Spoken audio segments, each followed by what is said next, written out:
Good morning, everyone. This video comes to you in two discussions of new technologies. The first one is the iPad. This Wednesday, apparently Apple introduced a tablet PC, something that no one ever in the history of time has ever thought to create.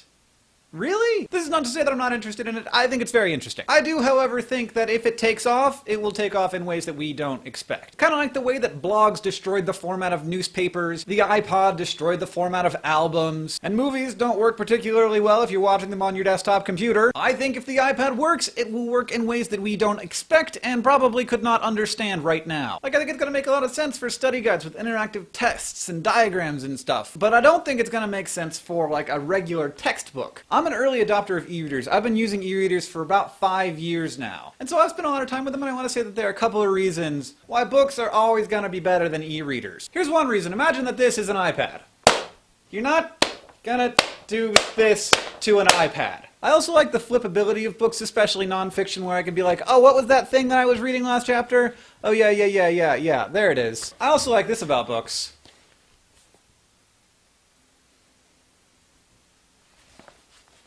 The battery life on this thing kicks ass. Now again, I'm not saying that there's no place for ebooks in the world. I'm just saying that there are advantages to the current format. Speaking of new and exciting ways to experience media, YouTube just launched a rentals program. I decided to check out the system, see how it works, and watch a movie in the process. Since I already have Google Checkout set up, linked to my Google account, it was really easy. It just popped up and I clicked and it was like, bah! Also, I'm in America. People in other countries don't have access to it, so sorry, y'all. So you just click play and the movie starts running and then you get it for 24 hours. I watched the movie on my desktop. I paused it every once in a while and did work and had it running in the background sometimes, and it was a pretty enjoyable experience. I generally don't like to watch long-form content on my computer, which I think is something that YouTube needs to recognize. It's not going to really work unless it really works with people's televisions, not with their computers, because people don't like watching long-form content on their computers. Overall, though, it was a good experience, but I have to say the $3.99 seems a little bit steep to me. I pay $5.99 a month for Netflix. I get about 5 DVDs a month in the mail, and I get unlimited streaming. This model, to me, does not really make sense unless I'm getting more for my money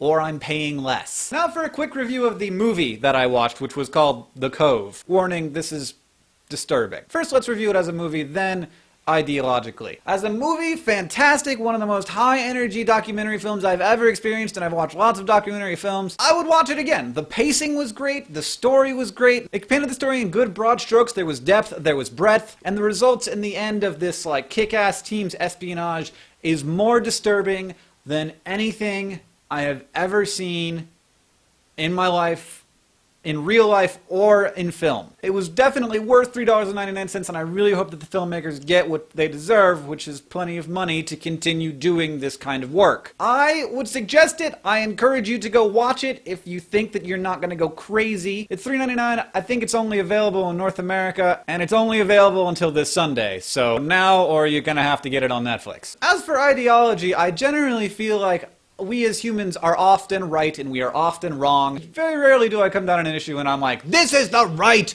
and you are wrong. What's going on with the dolphin harvest in Japan is not, there isn't a word for it. The closest word that I can come to is Ender Scott Card's Xenocide. If you got time and you're not of too delicate sensibility, go give The Cove a watch. Maureen, I will see you on Monday.